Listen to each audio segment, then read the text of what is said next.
أعوذ بالله من الشيطان الرجيم بسم الله الرحمن الرحيم الحمد لله رب العالمين والصلاة والسلام على نبينا محمد وعلى آله وصحبه اجمعین اما بعد۔ کتاب التوحید، اس عظیم کتاب کے مؤلف ہیں امام محمد بن عبد الوہاب رحمہ اللہ، اور امام محمد بن الوہاب رحمہ اللہ فوت ہوئے ہیں 1206 ہجری میں 1206، اور آج کل کیا ہے جی کسی کو پتہ ہے؟ 1445۔ یہ نہیں کہ ان کو فوت ہوئے کتنا عرصہ ہو گیا، پھر 1306 1406 200 سال تو یہی ہو گئے، اور مزید کتنے ڈال لیں، یعنی کہ 240 کے قریب کر لیں آپ، 250 سال ہو گئے ان کو فوت ہوئے۔ اور چونکہ کتاب لکھی تھی اللہ کی توحید کے موضوع پہ، اور امید یہی ہے کہ بڑے اخلاص کے ساتھ لکھی ہوگی، اس لیے اللہ رب العزت نے اس کتاب کو بڑی قبولیت دی۔ اور دیکھیں انہوں نے لکھی تھی سعودی عرب کے شہر ریاض کے قریب کسی ایریے میں بیٹھ کر، اور آج یہ کتاب پورے سعودیہ میں پڑھائی جاتی ہے، عرب ممالک میں پڑھائی جاتی ہے، پاکستان میں پڑھائی جاتی ہے، ہندوستان میں پڑھائی جاتی ہے، بنگلہ دیش میں پڑھائی جاتی ہے، اور دنیا کے بہت سے ممالک میں پڑھائی جاتی ہے۔ اس لیے انسان کو توجہ دینی چاہیے اخلاص پہ، اللہ کو راضی کرنے کے لیے عمل کریں، اور اللہ تعالیٰ نے اگر اسے قبول کر لیا تو اس میں اللہ بڑی برکتیں ڈال دیں گے، اللہ اس میں بڑی خیر ڈال دے گا۔ جیسا کہ ایک حدیث میں آتا ہے کہ ایک آدمی اللہ کی راہ میں ایک کھجور بطور صدقہ دیتا ہے، اللہ تعالیٰ اسے قبول کرتے ہیں، اپنے دائیں ہاتھ میں لے لیتے ہیں، اور اللہ تعالیٰ اس میں اضافہ کرتے رہتے ہیں، اس میں برکتیں ڈالتے رہتے ہیں، حتیٰ کہ وہ ایک کھجور جو صدقہ کی تھی وہ کیا شکل اختیار کر دیتی؟ پہاڑ کی شکل۔ اور یہیں سے آپ سمجھ سکتے ہیں کہ جو کہا ہے اللہ رب العزت نے کہ یمحق اللہ الربا ویربی الصدقات، کہ اللہ تعالیٰ سود کو مٹاتا ہے، ختم کرتا ہے، اور صدقہ جو ہے اللہ تعالیٰ اسے بڑھاتا ہے۔ تو بہرحال ہمیں چاہیے کہ ہم اللہ کی توحید کا پیغام لوگوں میں عام کریں، لوگوں کو ترجمہ قرآن پڑھائیں، لوگوں کو حدیث پڑھائیں، لوگوں کو تفسیر پڑھائیں، لیکن اخلاص کے ساتھ۔ اللہ مجھے بھی اخلاص دے، آپ کو بھی اخلاص دے۔ تو 24واں باب ہے اس کتاب کا، باب بیانی شیء من انواع السحر۔ یہ باب ہے کس بارے میں؟ جادو کی کچھ اقسام کی وضاحت کے بارے میں۔ اچھا، اس کا کیا تعلق ہے پچھلے باب کے ساتھ؟ باب نمبر 23 کے ساتھ، 23 کے ساتھ۔ وہ کیا تھا؟ باب ما جاء فی السحر۔ باب نمبر 23 23 تھا ان نصوص کے بارے میں، ان آیات کے بارے میں، ان احادیث کے بارے میں، ان آثار کے بارے میں جو جادو کے تعلق سے آئے ہیں۔ اور اب باب نمبر 24 میں 24 میں کیا ہے؟ جادو کی کچھ اقسام کا بیان۔ اس سے مراد وہ اشیاء ہیں، وہ چیزیں ہیں جن کے اوپر جادو کا لفظ استعمال کیا گیا، اور یہ مختلف چیزیں ہیں۔ چیزیں مختلف ہیں تو حکم بھی ان کا مختلف ہے۔ ان تمام چیزوں میں جو قدر مشترک ہے، جو مشترکہ چیز پائی جاتی ہے، وہ یہ کہ ان چیزوں کا سبب جو ہے وہ پوشیدہ ہوتا ہے، مخفی ہوتا ہے، اور یہ چیزیں اثر ڈالتی ہیں انسان کے دل پہ، انسان کے جسم پہ۔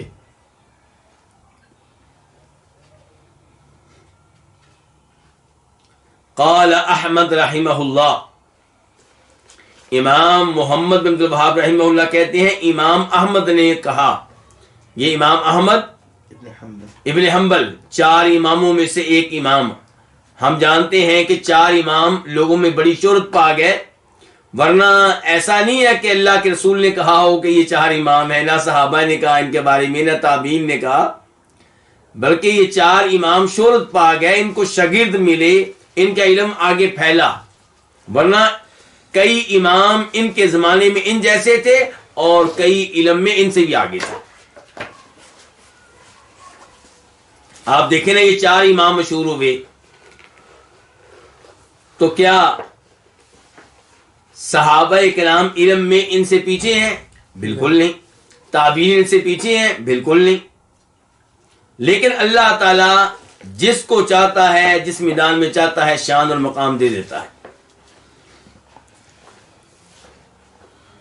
تو امام احمد یہ فقیہ بھی ہیں، محدث بھی ہیں۔ کچھ امام ایسے ہیں جو فقاہت میں تو بہت آگے ہیں، حدیث میں پیچھے ہیں، اور امام احمد حدیث میں بھی بہت آگے اور فقاہت میں بھی بہت آگے۔ ان کی کتاب ہے مشہور و معروف حدیث میں، کیا نام ہے اس کا؟ مسند احمد۔ امام احمد استاد ہیں کس کے؟ امام بخاری کے۔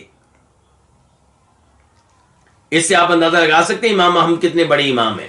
ان کی اپنی حدیث کی کتاب ہے مسند احمد، اس میں تقریباً کتنی حدیثیں ہیں؟ 30,000 کے قریب۔ لیکن اس میں ترتیب عام جو کتب احادیث ہیں ان سے مختلف ہے۔ عام طور پہ کتب احادیث جن کو میں اور آپ جانتے ہیں، ان میں احادیث کس ترتیب سے ہوتی ہیں؟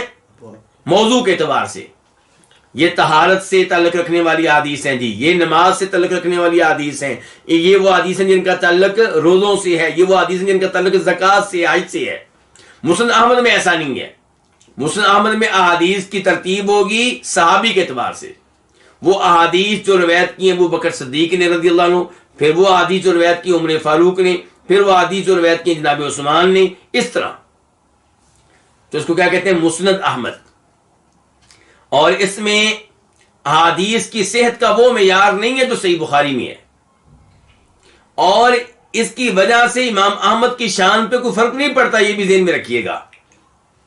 اپنا اپنا ایک انداز ہوتا ہے، ایک اسلوب ہوتا ہے، ایک طریقہ کار ہوتا ہے کتاب لکھنے کا۔ مثال کے طور پہ امام بخاری نے یہ چاہا صحیح بخاری میں کہ میں صرف صحیح حدیث لے کر آؤں گا، تو وہ کتاب اس لحاظ سے ترتیب پا گئی۔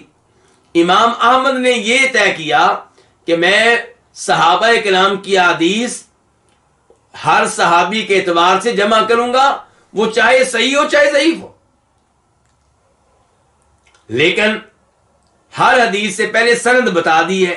امام احمد نے بتا دیا کہ یہ حدیث ابو بکر صدیق کی ہے، مجھ تک کیسے پہنچی ہے، میرے استاد کون ہے اس حدیث میں، میرے دادا استاد کون ہے، میرے پردادا استاد کون ہے، تو ان کے اوپر غور کر کے آپ طے کر سکتے ہیں کہ حدیث صحیح ہے یا ضعیف ہے۔ تو قال احمد رحمہ اللہ، امام احمد کہتے ہیں حدثنا محمد بن جعفر، کہ ہمیں حدیث بیان کی ہمارے استاد محمد بن جعفر نے۔ تو یہ طریقہ ہوتا ہے حدیث بیان کرنے کا۔ پرانے اماموں کی کتابیں پڑھیں گے تو ایسے پہلے سند ہوگی۔ اب امام احمد کتنے بڑے امام ہیں، اگر یہ کہہ دیں کہ اللہ کے رسول نے یوں کہا، سند بیان نہ کریں، تو ان کی حدیث کو قبول نہیں کیا جائے گا۔ تو وہ ہر حدیث سے پہلے بتاتے ہیں کہ حدیث مجھ تک کیسے پہنچی۔ اب اس حدیث کے بارے میں کہہ رہے ہیں کہ مجھے حدیث بتائی محمد بن جعفر نے، اور یہ غالباً محمد بن جعفر وہ ہیں جو گندر کے لقب سے معروف ہیں۔ قال حدثنا عوف، محمد بن جعفر جو امام احمد کے استاد ہیں وہ کہتے ہیں کہ ہمیں یہ حدیث بیان کی عوف نے۔ عوف کون ہے جی؟ عوف بن ابی جمیلہ الاعرابی۔ اچھا، عوف کس سے اس حدیث کو روایت کرتے ہیں؟ عوف کیا ہو گیا؟ امام احمد کے دادا استاد۔ عن حیان بن العلاء، عوف روایت کرتے ہیں حیان بن علا سے، اور وہ کہتے ہیں حدثنا قطن بن قبیصہ، ہمیں یہ حدیث بیان کی قطن بن قبیصہ نے۔ اور قطن بن قبیصہ جو ہے وہ اس حدیث کو روایت کرتے ہیں نبی اپنے والد سے۔ والد کون ہے؟ قبیصہ بن مخالق الہلالی، یہ صحابی ہوئے۔ قبیصہ بن مخالق الہلالی یہ صحابی ہوئے۔ تو اس کا مطلب یہ کہ قبیصہ نے یہ حدیث بیان کی تھی اپنے بیٹے قطن کو، قطن نے یہ حدیث بیان بتائی تھی حیان کو، حیان نے عوف کو، عوف نے محمد جعفر کو، محمد جعفر نے امام احمد کو۔ تو امام احمد اور اللہ کے نبی کے مابین کتنے لوگ ہوئے صلی اللہ علیہ وسلم؟ ایک محمد بن جعفر، نمبر 2 عوف، نمبر 3 حیان، نمبر 4 قطن، اور نمبر 5 قبیصہ۔ کتنے لوگ ہوئے؟ 5۔ تو ایسی سند کو علماء کرام کہتے ہیں خماسی سند، یعنی کہ 5 راویوں والی سند. وہ سند جس میں امام احمد ان کی حدیثیں اپنی کتاب میں لکھنے والے امام اور اللہ کے رسول کے مابین کتنے واسطے ہیں؟ 5 راوی ہیں. تو قبیصہ بن مخارق ہلالی کہتے ہیں کہ انہ سمع النبی صلی اللہ علیہ وسلم، انہوں نے نبی علیہ الصلوۃ والسلام سے سنا، قال کہ آپ نے فرمایا ان العیافۃ والطرق والطیرۃ من الجبت، کہ بے شک عیافہ اور ترک اور طیارہ یہ تینوں چیزیں جبت میں سے ہیں. آپ کہیں گے عجیب ترجمہ کیا گیا ہے، صرف سے میں سے ہے اردو میں، باقی سب چیزیں عربی میں ہے. تو ابھی اس کی وضاحت کرتے ہیں. جبت سے مراد یہاں پہ کیا ہے؟ جادو. اور اس بارے میں ہم آیت پڑھ چکے ہیں، سورہ نساء کی آیت نمبر 51. اللہ تعالیٰ فرماتے ہیں الم تر الی الذین اوتوا نصیبا من الکتاب یؤمنون بالجبت والطاغوت، کیا آپ نے نہیں دیکھا اہل کتاب کی طرف، یہودیوں کی طرف، یہ ایمان لاتے ہیں جبت پہ اور طاغوت پہ. تو جناب عمر فاروق نے وضاحت کی تھی کہ جبت سے مراد کیا ہے یہاں پہ؟ جادو، اور یہ تفسیر ہم پہلے پڑھ چکے ہیں. تو جبت سے مراد ہوا جادو، کہانت وغیرہ. تو اب اس حدیث میں اللہ کے نبی فرما رہے ہیں صلی اللہ علیہ وسلم کے عیافہ، ترک اور طیارہ یہ تینوں چیزیں جبت میں سے ہیں، جادو میں سے ہیں، کہانت میں سے ہیں. عیافہ سے کیا مراد ہے جی؟ ترک سے کیا مراد ہے؟ عیافہ سے مراد ہے کہ پرندوں کو اڑانا، انہیں ڈانٹنا، اڑنے پہ مجبور کرنا. کس کام کے لیے؟ فال لینے کے لیے. یعنی کہ آج آپ نکلنا چاہتے ہیں اور آپ نے کوئی بڑی کاروباری ڈیلنگ کرنی ہے، آپ نے گاڑی خریدنی بڑی مہنگی، آپ نے پلاٹ خریدنا بڑا مہنگا، آپ کو سمجھ نہیں آ رہی کہ میں اس کام کے لیے آج جاؤں کہ نہ جاؤں، یہ گاڑی خریدنی چاہیے کہ نہیں خریدنی چاہیے. تو آپ کیا کرتے ہیں؟ آپ کسی پرندے کو اڑاتے ہیں، یہ سوچ کر کہ اگر یہ دائیں جانب اڑے گا تو اس کا مطلب ہے کہ میرا آج کا معاملہ خیر کا معاملہ، مجھے جانا چاہیے. اور اگر یہ اڑ کے گیا کس طرف؟ میری بائیں طرف، اس کا مطلب یہ ہے کہ آج اس معاملے کے لیے جانا درست نہیں ہے، یا یہ گاڑی خریدنا میرے لیے درست نہیں ہے، اس میں نحوست ہوگی تو میں آج نہیں جاؤں گا. تو پرندوں کے ذریعے فال لینا، فال نکالنا،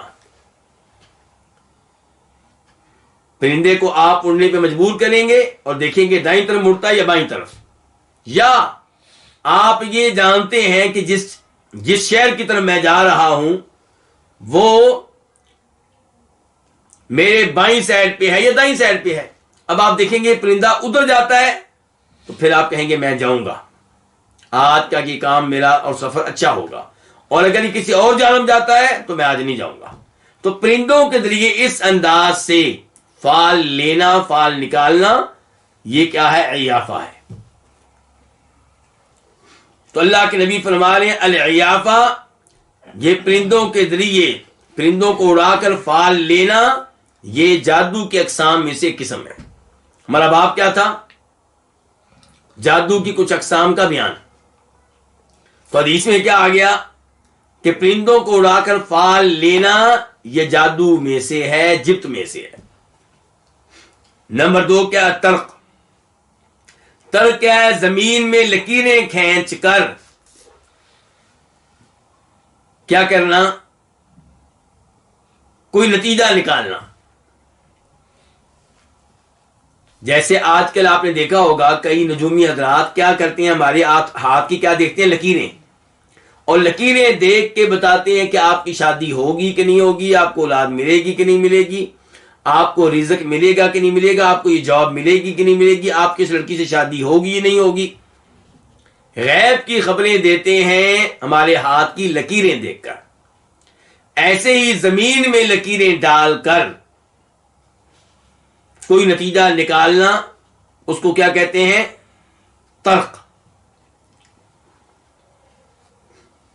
تو اللہ کے نبی علیہ السلام فرما رہے ہیں کہ یہ بھی کس میں سے ہے؟ جبت میں سے ہے، جادو میں سے، جادو کے اقسام میں سے قسم ہے۔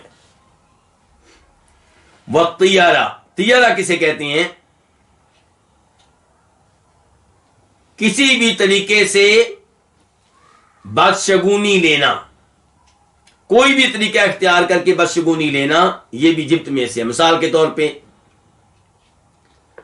13 کا ہندسہ، اس کو منحوس جاننا۔ گاڑی خریدنے گئے تھے تو اس کی نمبر پلیٹ دیکھی تو اس میں کیا تھا؟ 13۔ کہا جی یہ گاڑی نہیں، منحوس ہے، میں نہیں خریدوں گا۔ بیٹے کی شادی کی تاریخ رکھنے لگے تو انہوں نے کہا جی 13 طریقہ، نہیں نہیں نہیں نہیں، یہ دن نہیں رکھنا، یہ بڑا منحوس دن ہے۔ آپ نے موبائل نمبر میں 13 کا ہندسہ آ گیا، منحوس ہے جی۔ تو کسی ہندسے کو منحوس جاننا یا کسی آواز کو منحوس جاننا، بلی کو منحوس جاننا، کسی بھی ایسی چیز کو منحوس جاننا، یہ کیا ہے؟ طیارہ۔ اور اللہ کے نبی فرما رہے ہیں یہ جبت میں سے ہے، جادو کے اقسام میں سے ایک قسم ہے۔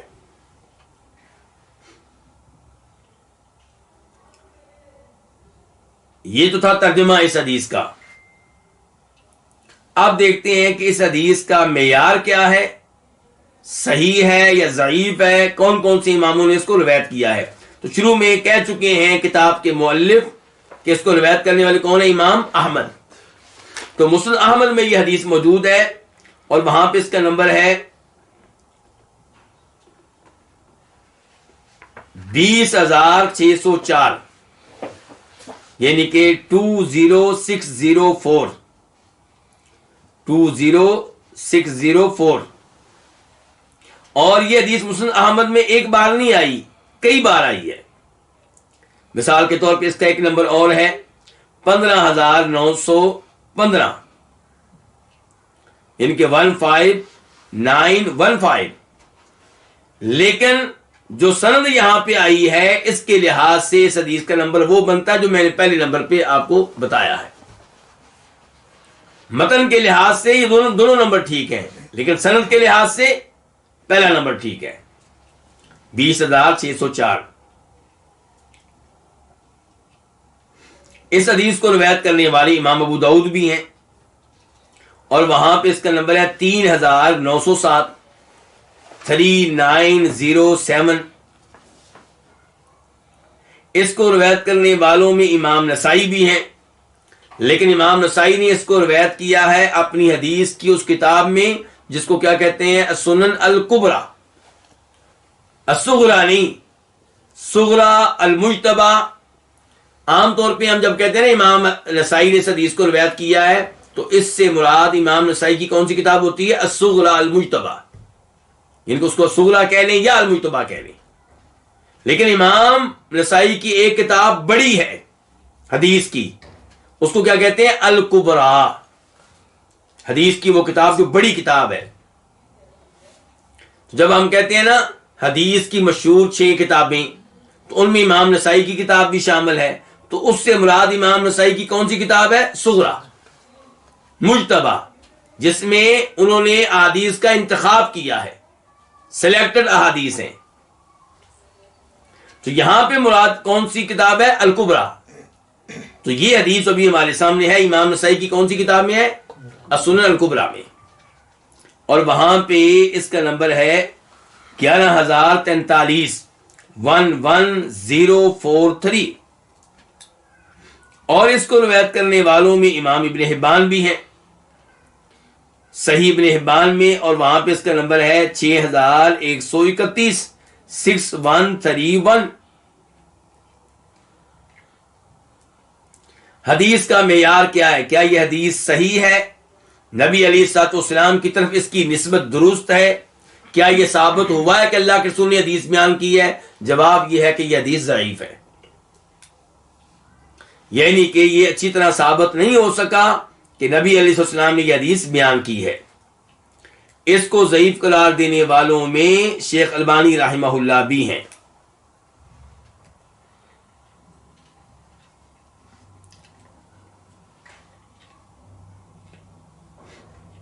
یہ جو راوی ہیں اس کی سند میں حیان بن علا، ان کی وجہ سے یہ حدیث جو ہے ضعیف قرار پائی ہے۔ اس حدیث کے بعد قال عوف، یہ قال عوف کس کے الفاظ ہیں؟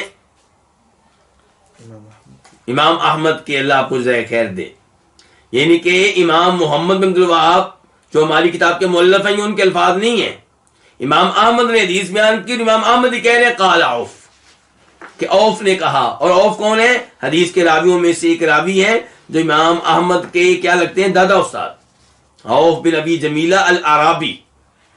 تو یہ عوف کہتے ہیں العیافۃ زجر الطیری. العیافہ کا مطلب کیا ہے؟ العیافہ لفظ کا مفہوم کیا ہے جو حدیث میں آیا لفظ عیافہ؟ کہتے ہیں اس کا مطلب ہے زجر الطیری، پرندوں کو ڈانٹنا. تو کیوں ڈانٹیں گے؟ تاکہ وہ اڑے اور پتا چلے کہ میری دائیں طرف جاتے ہیں یا بائیں طرف. دائیں طرف جائیں گے تو میرا آج یہ کام کرنا ٹھیک ہے، میرا آج یہ سفر کرنا ٹھیک ہے، میرا آج یہ گاڑی خریدنا ٹھیک ہے، میرا آج یہ پلاٹ خریدنا ٹھیک ہے. اور اگر بائیں طرف جائیں تو نہیں.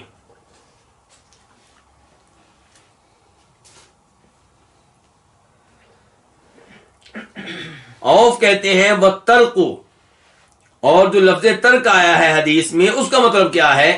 کہتے ہیں الخط یخط بالارض، اس سے مراد وہ لکیر ہے جو زمین میں کھینچی جاتی ہے، زمین پہ ڈالی جاتی ہے.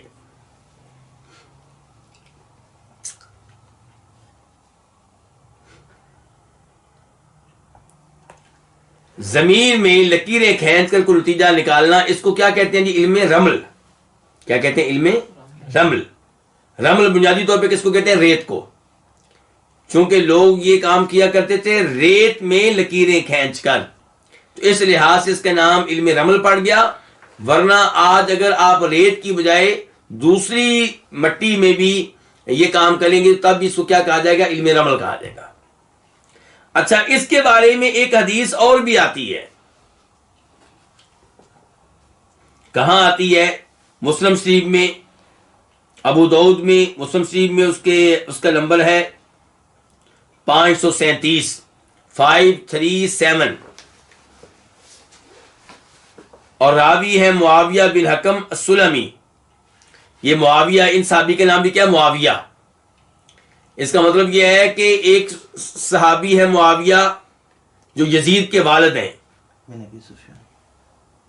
جو ابو سفیان رضی اللہ عنہ کے صاحبزادے اور بیٹے ہیں، جو خلیفہ بنے.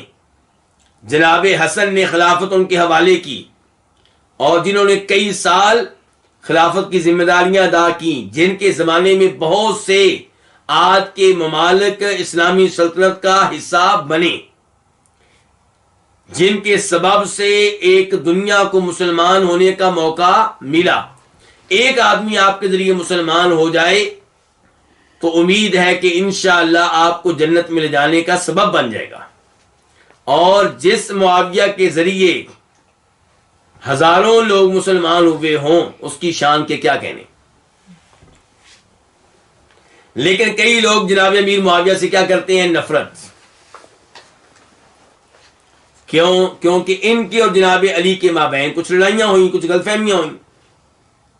تو ان غلط فہمیوں کا مطلب یہ نہیں ہے کہ ہم ان کے درمیان جج بن کر بیٹھ جائیں. یہ ایسی ہے جیسے کوئی انسان اپنے والد اور اپنی والدہ کے درمیان جج بن کر بیٹھ جائے. جب جج بنے گا تو کیا ہوگا؟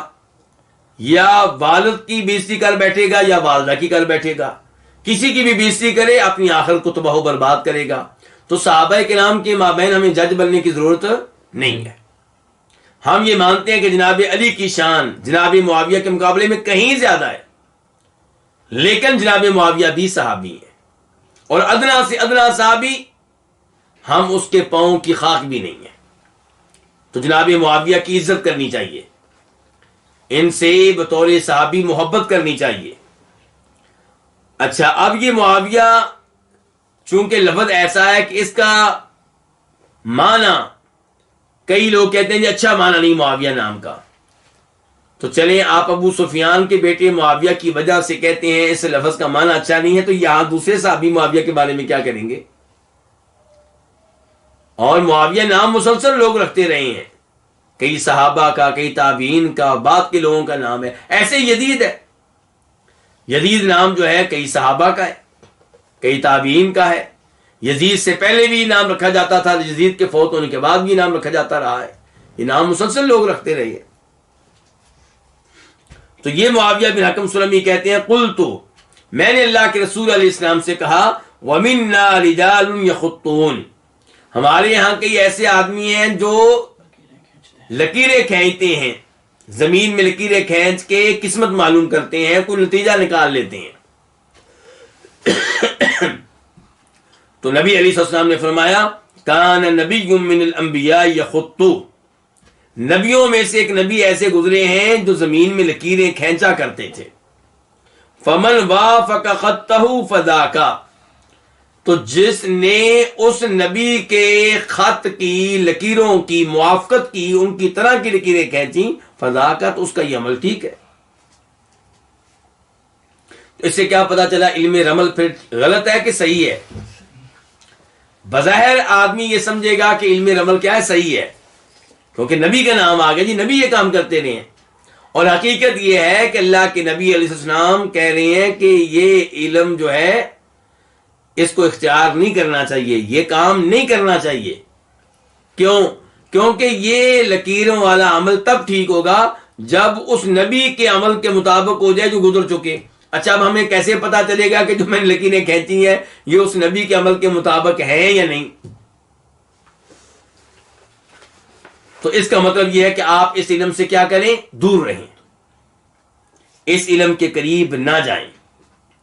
زمین میں لکیریں کھینچ کر قسمت معلوم کرنا، ہاتھ کی لکیروں کے ذریعے قسمت معلوم کرنا، ستاروں کو دیکھ کے قسمت معلوم کرنا، یہ سب چیزیں جو ہیں یہ درست عقیدے کے خلاف ہیں اور یہ توحید کے خلاف ہیں۔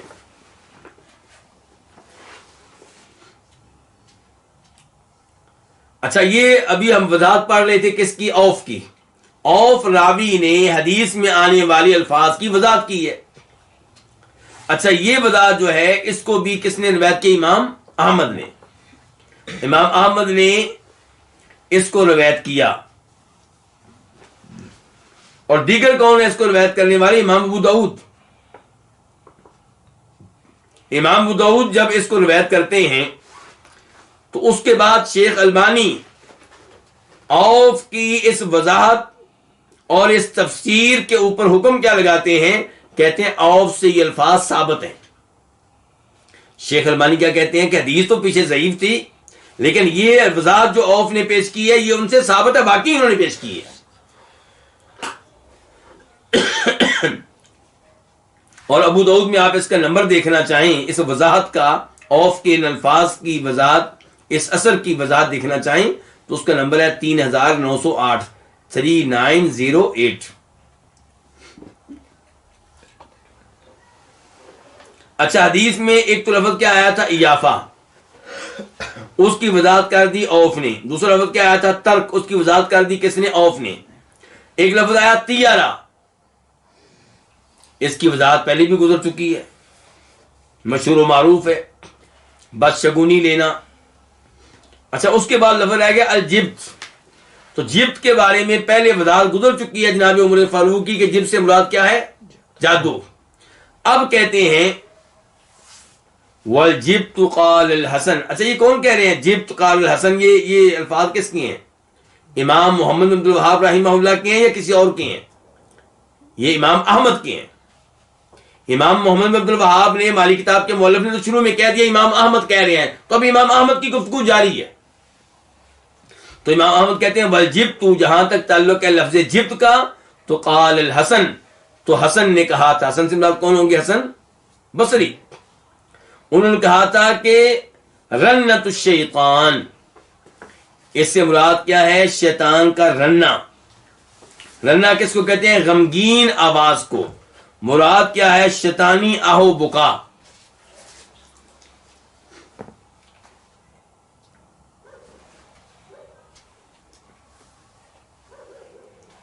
لیکن یہاں پہ ایک بات یاد رہے کہ یہ لفظ جو ہے نا رنت الشیطان، جب مسند احمد کو آپ دیکھیں گے تو وہاں یہ لفظ آپ کو نہیں ملے گا۔ وہاں پہ کیا ملے گا؟ انہ الشیطان، کہ جب سے مراد کون ہے؟ شیطان۔ اور یہی مناسب معلوم ہوتا ہے.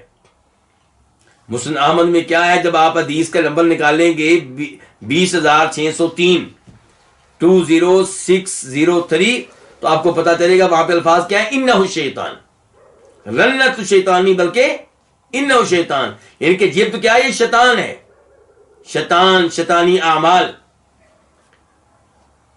امام محمد بن عبد الوہاب رحمہ اللہ کہتے ہیں اسناد جید، اس حدیث کی سند عمدہ ہے، لیکن صحیح بات کیا ہے کہ اس کی سند کیا ہے، ضعیف ہے، جیسا کہ شیخ البانی رحمہ اللہ نے اس کے اوپر حکم لگایا ہے.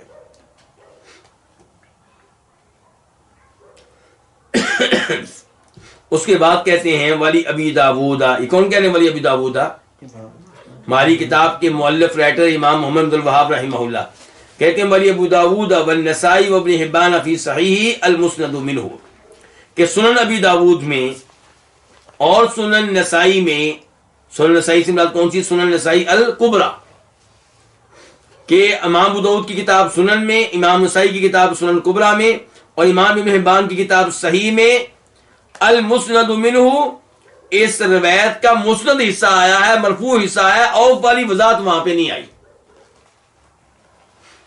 امام محمد بن عبد الوہاب رحمہ اللہ ہماری کتاب کے مؤلف کہنا چاہتے ہیں کہ یہ اوف والی جو وضاحت ہے یہ سنن ابی داؤد میں موجود نہیں ہے. وہاں پہ بس اللہ کے رسول کے الفاظ ہیں کہ یافا، ترک اور تیارہ جبت میں سے ہیں. اور یہی صورتحال ہے سنن نسائی کی، یہی صورتحال ہے صحیح ابن حبان کی. لیکن صحیح بات یہ ہے کہ امام ابو داؤد نے تو اوف والی وضاحت کو اپنی کتاب میں درج کیا، اس کا نمبر میں آپ کو لکھوا چکا ہوں. تو سنن ابی داؤد میں بھی یہ وضاحت موجود ہے، مسند احمد بھی موجود ہے، البتہ نسائی اور ابن حبان میں یہ وضاحت موجود نہیں. یہ بات بالکل ٹھیک ہے. تو المسند کا مطلب کیا ہے؟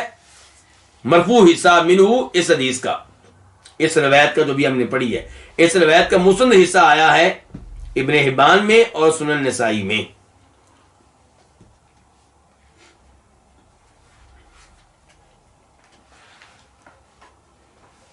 اب ہم آتے ہیں ایک اور حدیث کی طرف. امام محمد بن الوہاب رحمہ اللہ کہتے ہیں وعلی ابن عباس رضی اللہ عنہما قال، روایت ہے جناب عبداللہ بن عباس رضی اللہ عنہما سے، قال، انہوں نے کہا، قال رسول اللہ صلی اللہ علیہ وسلم، کہ اللہ کے رسول صلی اللہ علیہ وسلم نے فرمایا، من اقتبس شعبۃ من النجوم فقد اقتبس شعبۃ من السحر زاد ما زاد. عبداللہ ابن عباس رضی اللہ عنہما سے روایت ہے، وہ کہتے ہیں کہ فرمایا رسول اللہ صلی اللہ علیہ وسلم نے، من اکتسب، جس نے حاصل کیا، جس نے سیکھا، جس نے لیا،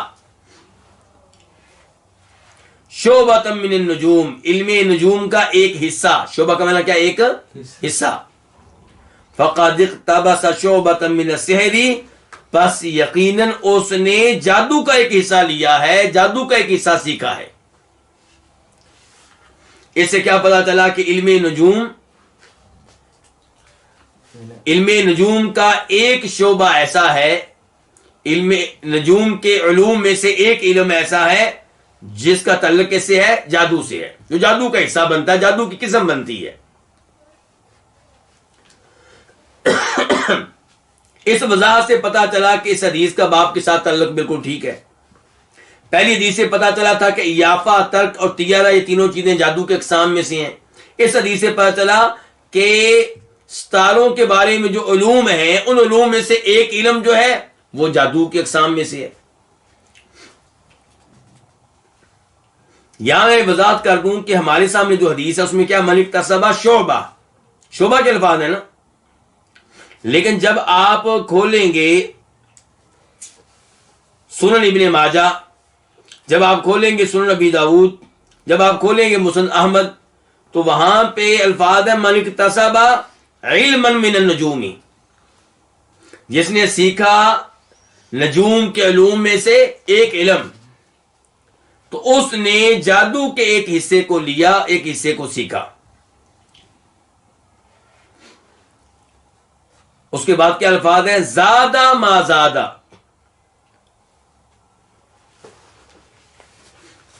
وہ زیادہ بڑھ جائے گا وہ بڑھا لے گا، دونوں معنی ٹھیک ہیں، وہ بڑھا لے گا کون؟ علم نجوم میں، نجوم کے علوم میں سے وہ علم سیکھنے والا جس کا تعلق جادو سے ہے، تو وہ بڑھا لے گا جادو کو ما زیادہ، جس قدر وہ بڑھا لے گا علم نجوم کو۔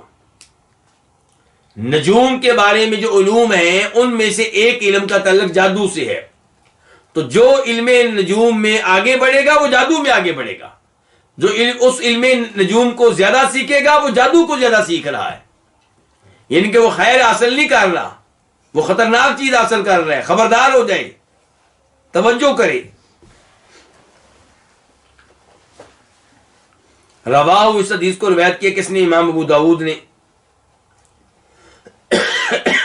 اور نمبر ہے وہاں پہ 3905، 3905،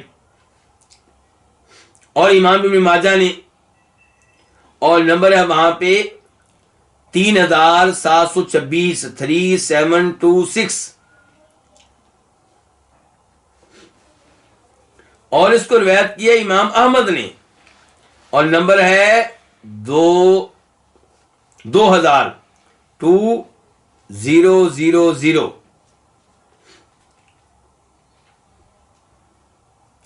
اور اس حدیث کو شیخ البانی رحمہ اللہ نے حسن درجے کی قرار دیا ہے، قابل قبول قرار دیا ہے، صحیح قرار دیا ہے۔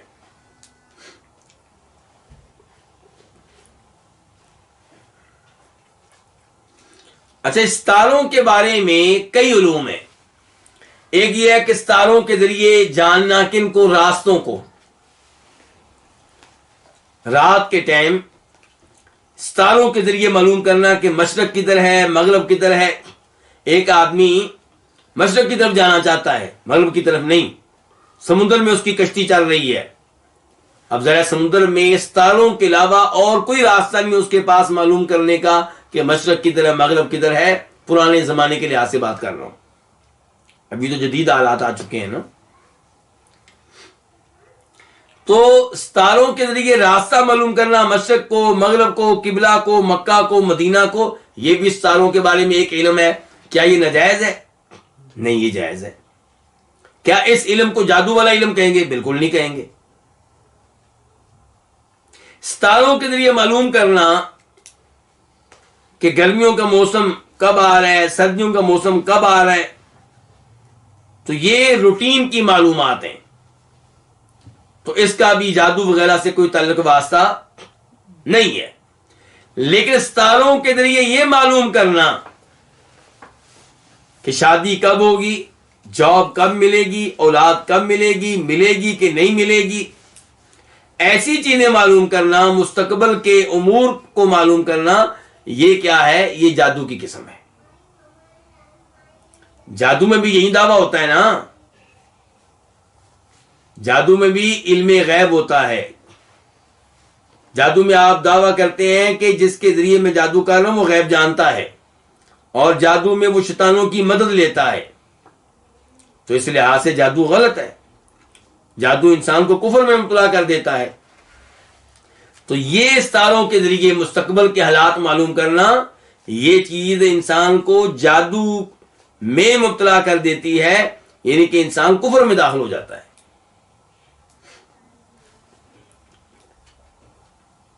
ایسے ستاروں کے بارے میں ایک یہ ہے کہ آپ یہ نظریہ رکھیں، یہ سوچ رکھیں، عقیدہ رکھیں کہ ستارے بذات خود مؤثر ہیں، کسی کو بیمار کرتے ہیں، کسی کو شفا دیتے ہیں، کسی کو رزق دیتے ہیں، کسی کو غریب کر دیتے ہیں، تو یہ عقیدہ بھی کیا ہوگا؟ کفری عقیدہ ہوگا۔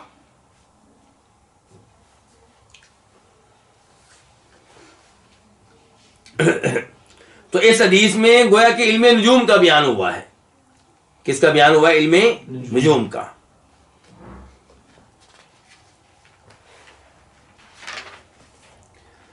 وَلِلنَّسَائِ مِنْ حدیث ابی ہریرہ، اور امام نسائی کی نسائی شریف میں ہے ابو ہریرہ کی حدیث سے۔ کس کی حدیث سے؟ راوی کون ہوں گے؟ ابو ہریرہ، اور روایت کرنے والے کون؟ امام نسائی۔ اور اس حدیث کو امام نسائی نے روایت کیا ہے اپنی سنن صغریٰ میں بھی، کبریٰ میں بھی۔ صغرا میں اس کا نمبر ہے 4079 4079 اور کبرا میں اس کا نمبر ہے 3528 3528.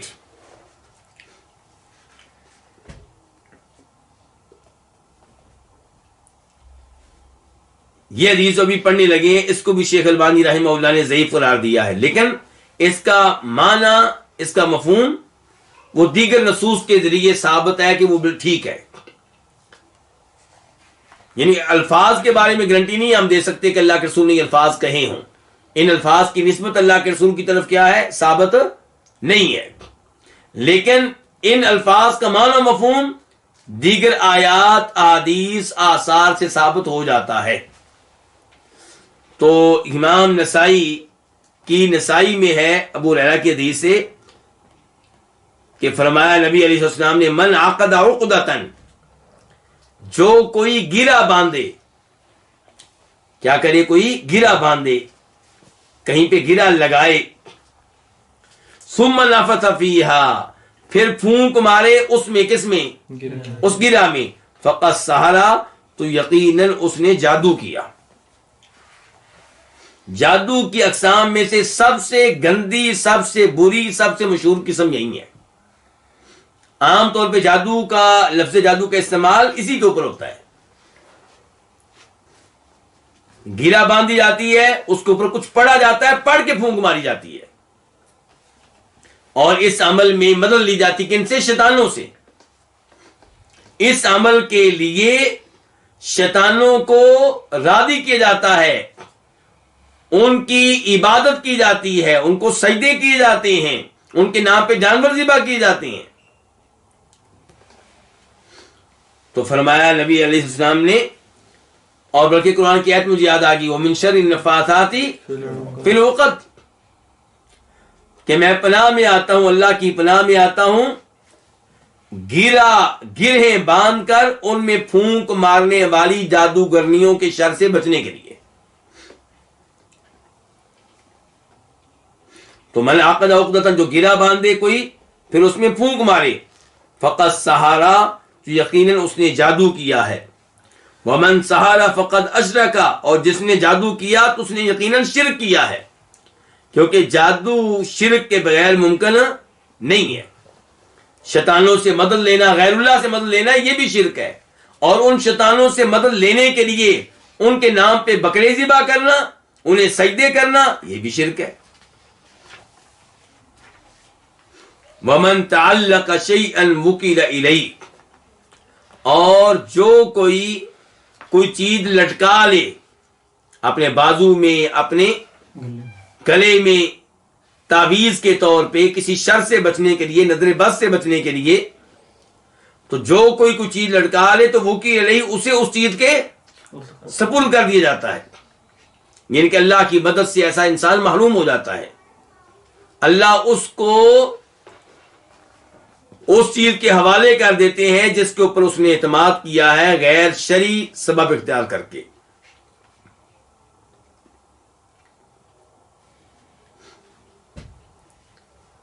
وعلی بن مسعود رضی اللہ عنہ، روایت ہے جناب عبداللہ بن مسعود رضی اللہ عنہ سے، ان رسول اللہ صلی اللہ علیہ وسلم قال، کہ بے شک رسول اللہ صلی اللہ علیہ وسلم نے فرمایا، اللہ کا معنی کیا ہوتا ہے، خبردار. یہ الفاظ کیوں آتے ہیں، یہ الفاظ اس لیے استعمال کیے جاتے ہیں تاکہ وہ جس سے آپ گفتگو کرنے لگے ہیں وہ متوجہ ہو جائے، وہ اپنا دھیان مکمل طور پہ آپ کی طرف کر لے، وہ آپ کی گفتگو کو دھیان سے سنیں. تو الا خبردار، هل انبئکم، کیا میں تمہیں بتاؤں، کیا میں تمہیں خبر دوں، مل عدہ، کہ عدہ کیا ہے. عدہ کس کو کہتے ہیں، عدہ کا یہاں پہ معنی جادو، یہاں پہ عدو کا معنی کیا ہے، جادو. ویسے عدو کا ایک معنی بہتان بھی ہوتا ہے، تہمت لگانا بھی ہوتا ہے، جھوٹ بولنا بھی ہوتا ہے، لیکن یہاں پہ اس سے مراد کیا ہے، جادو. تو آپ پوچھیں کیا میں تم کو بتاؤں کہ عدو کیا ہے، جادو کیا ہے. ہی النمیمۃ، عدو کیا ہے، یہ چغلی کا نام ہے. القالۃ بین الناس، لوگوں کے درمیان کلام کو نقل کرنا، منتقل کرنا، ادھر کی بات ادھر پہنچانا، لڑانے کے لیے، فساد ڈالنے کے لیے، فتنہ قائم کرنے کے لیے۔ رواہ مسلم، اس حدیث کو روایت کی امام مسلم نے، اور صحیح مسلم میں اس کا نمبر کیا ہے؟ 2606 2606، اور اس کو امام احمد نے بھی روایت کیا ہے امام مسلم سے پہلے، وہاں پہ نمبر ہے 4160 4160۔ تو یہاں پہ کیا ہے کہ نبی علیہ السلام کہتے ہیں کیا تمہیں بتاؤں عدو کیا ہے؟ پھر بتایا کہ اس سے مراد کیا؟ نمیمہ، اور نمیمہ کی وضاحت تعریف آپ نے کیا کی؟ القالۃ بین الناس، لوگوں کے درمیان گفتگو کو منتقل کرنا، ادھر کی بات ادھر پہنچانا، کس کام کے لیے؟ لڑانے کے لیے۔ یعنی کہ ایک آدمی نے دوسرے کی عدم موجودگی میں اس کے خلاف کوئی بات کی، اب جس نے بات کی اس نے نیکی کی کہ گناہ کیا؟ گناہ کیا۔ اس کو کیا کہتے ہیں؟ اس کے کام کو غیبت۔ اس نے غیبت کی، جرم کیا اس نے۔ اب آپ نے اس کی اس غیبت کو، اس کی اس گفتگو کو اس آدمی تک پہنچا دیا جو موجود نہیں تھا۔ کیوں پہنچایا آپ نے؟ لڑانے کے لیے، فتنہ قائم کرنے کے لیے، فساد قائم کرنے کے لیے، ان کا دل آپس میں اکٹھا کرنے کے لیے۔ تو آپ نے جو کام کیا ہے کیا ہے؟ نمیمہ ہے، چغلی ہے۔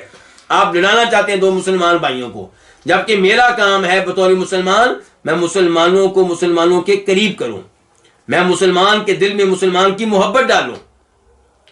ایک مسلمان دوسرے سے نفرت کرتا ہے تو میں ان کی آپس میں صلح کرانے کے لیے جھوٹ بھی بول سکتا ہوں، شریعت نے مجھے اجازت دی ہے۔ یعنی کہ اس حدیث سے اندازہ کریں کہ لڑانے کے لیے سچ بولنے کی بھی اجازت نہیں ہے، اور صلح کرانے کے لیے جھوٹ بولنے کی بھی اجازت ہے۔ لیکن ہم سارا دن جھوٹ بولتے ہیں اور لڑانے کے لیے سچ بولتے ہیں، اور پھر کوئی سمجھائے تو کہتے ہیں میں نے سچ کہا تھی، میں نہیں ڈرتا کسی سے،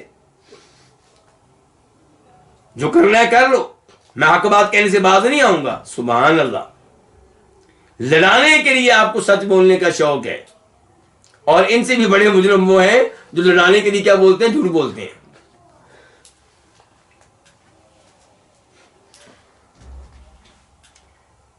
اس حدیث کو روایت کیا کس نے؟ امام مسلم نے، نمبر اس کا میں لکھوا چکا ہوں۔ اچھا، یہ نمیمہ جو ہے، چغلی، بہت خطرناک چیز ہے، اس کی وجہ سے قبر میں عذاب ہوتا ہے۔ صحیح حدیث ہے بخاری شریف کی، مسلم کی، کہ نبی علیہ السلام دو قبروں کے پاس سے گزرے تو آپ نے کہا ان دو قبر والوں کو عذاب ہو رہا ہے، اور جس گناہ کی وجہ سے عذاب ہو رہا ہے اس سے بچنا کوئی مشکل نہیں تھا۔ ایک کو عذاب اس لیے ہو رہا ہے کہ وہ چغلی کرتا تھا، اور دوسرے کو عذاب اس لیے ہو رہا ہے کہ وہ پیشاب کے قطروں سے بچنے کی کوشش نہیں کرتا تھا۔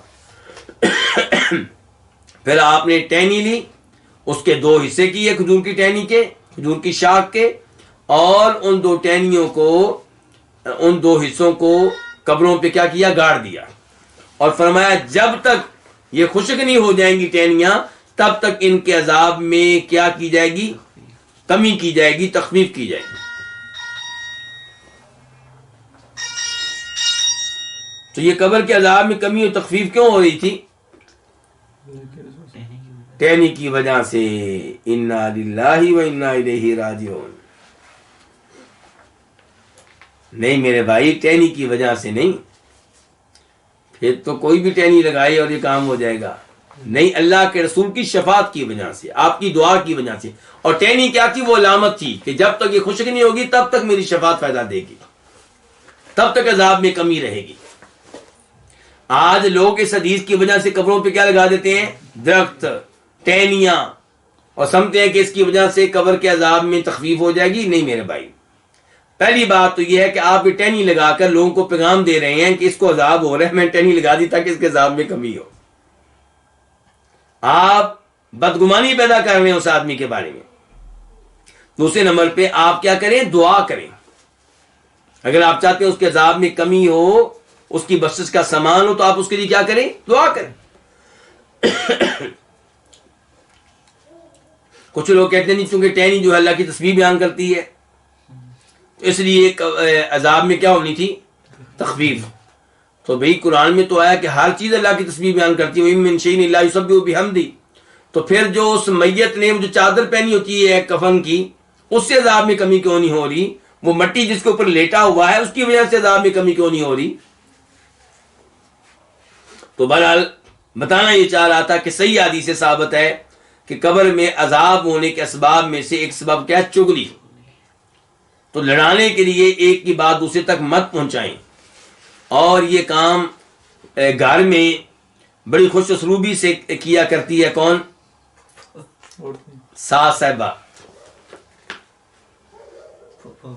یعنی کہ بہو کی ساس اور لڑکے کی ماں. ان کی ذمہ داری ان کی کیا ہوتی ہے کہ بیٹے کو آتے ہی بھرنا کس کے خلاف؟ بہو کے خلاف. کوئی بات بڑی ہو سکتی ہے جو بتانا پڑ جاتی ہے، ہم اس کا انکار نہیں کرتے، لیکن ایک ایک بات بتانا، اس وقت تک پیچھے لگے رہنا جب تک کہ وہ متنفر نہ ہو جائے اس لڑکی سے، یہ والدین کا معاملہ بھی بڑا عجیب ہے. اگر بچہ جو ہے اس لڑکی کو پسند نہ کرے تو پھر پریشان رہتے ہیں، تعویذ لیتے ہیں کہ جناب ہمارا جو بیٹا ہے ہماری بہو کو پسند نہیں کرتا جی، کوئی تعویذ دیں تاکہ دونوں کی آپس میں کیا قائم ہو جائے؟ محبت قائم ہو جائے تو برداشت نہیں ہوتی. تو بہرحال یہ کام درست نہیں ہے. اور ایسے ہی بہو کے خلاف محلے والی عورتیں آ کے وہ بھی بھڑکاتی ہیں اس کی ساس کو. اگر یہی محلے والیاں آ کر کوئی اچھا جملہ بول دیں تو ہو سکتا ہے ان کے گھر کے حالات ٹھیک ہو جائیں. مثال کے طور پہ کوئی آ کے کہہ دے کہ آپ کی بہو جو ہے کل بڑی تعریفیں کر رہی تھی آپ کی، تو ساس خوش ہو جائے گی، اس کے دل میں آسا سے محبت پیدا ہو جائے گی. اور ایسی بہو سے کہا دے آپ کی ساس بڑی آپ کی تعریفیں کر رہی تھی کہ آپ بڑا اچھا کھانا بناتی ہیں، صفائی کا آپ نے بڑا اہتمام کر رکھا ہے، تو اس سے ان کے حالات ٹھیک ہو سکتے ہیں. تو اچھا اب سوال یہ ہے کہ چغلی کو جادو کیوں کہا گیا؟ یہ اصل مسئلہ ہے، یہ سوال ہے. ہم پڑھ رہے ہیں باب ہمارا کیا؟ جادو کی کئی اقسام. تو چغلی کو بھی کیا کہا گیا؟ جادو. تو بھئی یہ بھی جادو کی طرح ہے. کیسے؟ جادو جو ہے وہ ایک مخفی چیز ہے، پوشیدہ چیز ہے، اس کے عمل کا پتہ نہیں چلتا. چغلی بھی ایسی ہی ہے. چغلی کرنے والا ان کو لڑا رہا ہے اور ان دونوں کو پتہ ہی نہیں ہے، ان دونوں کو علم ہی نہیں ہے کہ ہمیں لڑایا جا رہا ہے. اور جادو کا کام کیا ہے؟ جادو اثر ڈالتا ہے کہ اس کے اوپر، دل کے اوپر، جسم کے اوپر. اور چغلی بھی اثر ڈالتی ہے دل کے اوپر. یہ آپ کے دل میں اشتعال پیدا کر دیتی ہے، آگ لگا دیتی ہے. انسان کو شدید غصہ آتا ہے، اچھا میری عدم موجودگی میں میرے خلاف یہ باتیں کرتا ہے.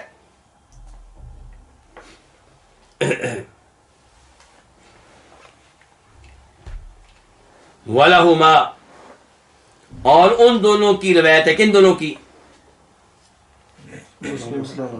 امام مسلم اور امام بخاری کی. کس راوی سے؟ عبداللہ بن عمر سے. اچھا پہلے تو ان احادیث کے نمبر نوٹ کر لیں.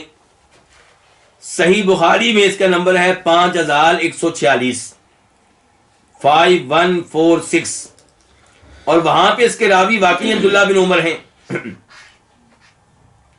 لیکن مسلم شریف میں اس کے راوی عمار بن یاسر ہے، عبداللہ بن عمر نہیں ہے. اور وہاں پہ نمبر ہے 869، 869. تو اللہ کے رسول علیہ السلام نے فرمایا ان من البیان بیان لسحرا. من یہ کون سا؟ تبعیضیہ، جس کا معنی کیا؟ کچھ، کوئی، بعض. کہ بے شک کوئی بیان یقیناً کیا ہوتا ہے؟ جادو ہوتا ہے. یقیناً کس کا منع کیا؟ میں نے لام کا. تو کوئی تقریریں، کوئی خطبے جادو ہوتے ہیں. یہ کون کہہ رہے ہیں؟ اللہ کے نبی علیہ الصلوۃ والسلام. اچھا یہاں پہ سوال پیدا ہوگا، ایک تو یہ کہ یہ اس تقریر کی مذمت بیان کی جا رہی ہے یا اس کی خوبی بیان کی جا رہی ہے؟ کچھ علماء کرام کہتے ہیں کہ یہ اس خطبے کی برائی بیان کی جا رہی ہے، کیونکہ جادو قرآن و حدیث میں مذمت کے طور پہ آیا ہے کہ خوبی کے طور پہ آیا ہے؟ مذمت کے طور پہ آیا ہے، بری چیز ہے. تو جب کسی تقریر کو جادو قرار دیا گیا اس کا مطلب یہ ہے کہ وہ تقریر بری تقریر ہے، اور واقعی کئی تقریریں بری ہوتی ہیں. کئی خطیب توحید کی بجائے شرک پھیلا رہے ہوتے ہیں، لیکن ان کا انداز گفتگو بڑا پیارا ہوتا ہے، لوگوں کے دلوں میں اثر ڈالتا ہے. لوگوں کے دلوں میں کیا ڈالتا ہے؟ اثر ڈالتا ہے. بالکل ایسے ہی جیسے جادو جو ہے وہ اثر انداز ہوتا ہے دلوں کے اوپر.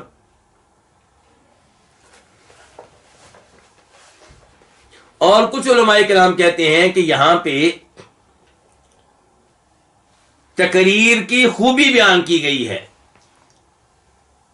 کہ بعض تقریریں ایسی ہوتی ہیں، بعض خطبے اتنے فصیح و بلیغ ہوتے ہیں، فصاحت و بلاغت پہ مشتمل ہوتے ہیں کہ وہ انسان پہ ایسے اثر انداز ہوتے ہیں جیسے جادو اثر انداز ہوتا ہے. انسان کے دل کو ایسے پھیر کے رکھ دیتے ہیں جیسے جادو پھیر کے رکھ دیتا ہے. تو کچھ علماء کرام کا موقف یہ ہے کہ یہاں پہ تقریر کی خوبی بیان کی گئی ہے، کچھ کیا کہتے ہیں مذمت بیان کی گئی ہے. اچھا ذرا اس حدیث کے پس منظر کو آپ لے لیں، وہ کیا ہے؟ شاید اس سے سمجھ آ جائے کہ یہاں پہ خوبی بیان کی گئی ہے کہ مذمت بیان کی گئی ہے. مسلم شریف میں اگر آپ آ جائیں تو وہاں پہ راوی کون تھے؟ عمار بن یاسر. تو وہاں پہ وضاحت آئی ہے کہ عمار بن یاسر نے خطبہ دیا، بڑا شاندار خطبہ. تو کسی نے کہا کہ عمار آپ خطبہ اور لمبا کرتے، آپ کا خطبہ بڑا ہی شاندار تھا، بڑا ہی عمدہ تھا. تو عمار بن یاسر نے اس موقع پہ کہا کہ اللہ کے رسول نے کہا تھا ان من البیان لسحرا. تو اب عمار بن یاسر نے اس حدیث کا استعمال یہاں پہ کیا تو کیا کہنا چاہتے ہیں پھر کہ کچھ تقریریں یعنی کہ قابل مذمت ہوتی ہیں یا قابل تعریف ہوتی ہیں؟ قابل تعریف ہوتی ہیں. عبداللہ بن عمر والی حدیث کی طرف آ جائیں تو وہاں پہ یہ ہے کہ دو آدمی آئے مشرق کی جانب سے، انہوں نے ان میں سے ایک نے خطبہ دیا، بڑا شاندار خطبہ تھا، لوگ بڑے متاثر ہوئے. تو اللہ کے رسول نے کہا تھا ان من البیان لسحرا. شیخ ابن عثیمین رحمہ اللہ کہتے ہیں کہ بھائی اس حدیث سے ثابت ہوگا کہ کئی تقریریں، کئی خطبے بڑے مؤثر ہوتے ہیں، دل پہ اثر انداز ہوتے ہیں. اب وہ کبھی اچھے ہوں گے کبھی برے ہوں گے. اگر وہ خطبہ بڑے اچھے الفاظ پہ مشتمل ہے، بڑی اس میں حکمتیں بیان کی گئی ہیں، بڑے لوگ اس سے متاثر ہوئے ہیں، لیکن اس میں باطل کو پیش کیا گیا ہے تو پھر وہ خطبہ کیا ہوگا؟ مذموم ہوگا، برا ہوگا. جادو جیسا اس نے عمل کیا ہے لیکن غلط عمل کیا ہے. اور اگر وہ خطبہ ہے حق کے بیان میں، نماز کی اہمیت بیان کرنے میں، لوگوں کو نماز کی ترغیب دینے میں، لوگوں کو حج کی ترغیب دینے میں، لوگوں کو زکوٰۃ کی ادائیگی کی ترغیب دینے میں، لوگوں کو توحید کی ترغیب دینے میں، توحید کی وضاحت میں، اور اس نے بڑا عمل کیا ہے، دلوں کو جیت لیا ہے اس خطبے نے، تو پھر وہ کیا ہوگا؟ خطبہ قابل تعریف ہوگا.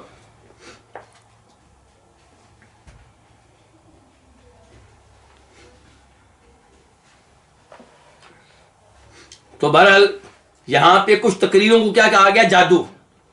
اس کا مطلب ہے کہ کچھ تقریریں کیا ہوتی ہیں؟ جادو ہوتی ہیں. تو کیوں جادو کہا گیا ہے؟ کہ جادو جو ہے وہ دلوں پہ اثر انداز ہوتا ہے، تو کئی تقریریں بھی دلوں پہ کیا ہوتی ہیں؟ اثر انداز ہوتی ہیں. فیہ مسائل، اس باب میں کئی مسائل ہیں. الاولی، پہلا مسئلہ، ان العیافۃ والترق والطیرۃ من الجبت، کہ عیافہ، ترک اور طیرہ یہ تینوں چیزیں جبت میں سے ہیں، جادو میں سے، جادو کے اقسام میں سے ہیں. اور وضاحت ہو چکی ہے. یافہ کا مطلب کیا ہے جی؟ ڈانٹ کر پرندوں کو اڑانا. جی، پرندوں کو ڈانٹ کر اڑانا، پرندوں کو اڑانا تاکہ ان سے فال لی جا سکے. اور ترک کا مطلب کیا ہے؟ زمین میں لکیریں کھینچنا تاکہ ان کے ذریعے قسمت معلوم کی جا سکے. اور طیرہ بدشگونی لینا کسی بھی چیز سے، کسی آواز سے، کسی جانور سے، کسی پرندے سے، کسی ہندسے سے، عدد سے. تو یہ تینوں چیزیں جبت کی اقسام میں سے ہیں. الثانیہ، دوسرا مسئلہ جو ہمیں معلوم ہوا وہ یہ ہے کہ تفسیر العیافۃ والترق، عیافہ اور ترک کی وضاحت معلوم ہوئی، ان کی تفسیر معلوم ہوئی، پتہ چلا کہ عیافہ اور ترک کس کو کہتے ہیں. اور یہ وضاحت کس نے کی ہے؟ عوف بن ابی جمیلہ العرابی نے جو حدیث کے راویوں میں سے کے راوی ہیں. الثالثہ تیسرا مسئلہ ان علم النجوم من انواع السحر کہ علم نجوم ستاروں کے بارے میں جو علم ہے یہ جادو کے اقسام میں سے ایک قسم ہے، اور اس کی وضاحت ہو چکی ہے عبداللہ بن عباس کی بیان کردہ حدیث کے ذریعے کہ اس سے مراد وہ علم نجوم ہے جس کے ذریعے مستقبل کے حالات معلوم کرنے کا دعویٰ کیا جائے. الرابعہ چوتھا مسئلہ العقد مع النفس من ذلك کہ العقد گرا لگانا، گرا باندھنا، گرا دینا، مع النفس پھونکنے کے ساتھ ساتھ، من ذلك یہ بھی اس میں سے ہے. کس میں سے؟ جادو میں سے ہے. یہ کیسے پتا چلا؟ حدیث ابو ہریرہ رضی اللہ تعالیٰ عنہ کے ذریعے. الخامسہ پانچواں مسئلہ ان النمیمۃ من ذالک کہ بے شک چغلی جو ہے وہ بھی اس میں سے ہے. کس میں سے؟ جادو میں سے. اور یہ پتا چلا حدیث عبداللہ بن مسعود رضی اللہ تعالیٰ عنہ کے ذریعے.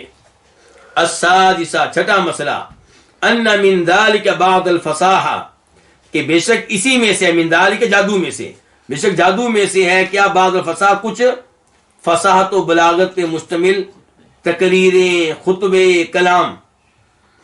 اور یہ پتا چلا ہمیں حدیث عبداللہ بن عمر رضی اللہ تعالیٰ عنہما کے ذریعے. اللہ رب العزت سے دعا ہے کہ اللہ تعالیٰ ہمیں عقیدے کے مسائل توجہ سے سیکھنے کی توفیق عنایت فرمائے، اور اللہ تعالیٰ ہر اس کام سے بچائے رکھے جو عقیدے کے لحاظ سے غلط ہو، اور اللہ تعالیٰ ہمیں توحید پہ کار بند رکھے، ہمارے گناہ معاف فرمائے، ہماری مشکلات کو دور فرمائے، ہماری اولاد میں، ہمارے علم و عمل میں اللہ تعالیٰ برکتیں ڈالے. اللہ تعالیٰ تمام مسلمانوں کی حفاظت فرمائے. وصلی اللہ تعالی علی نبینا محمد وعلی آلہ وصحبہ اجمعین.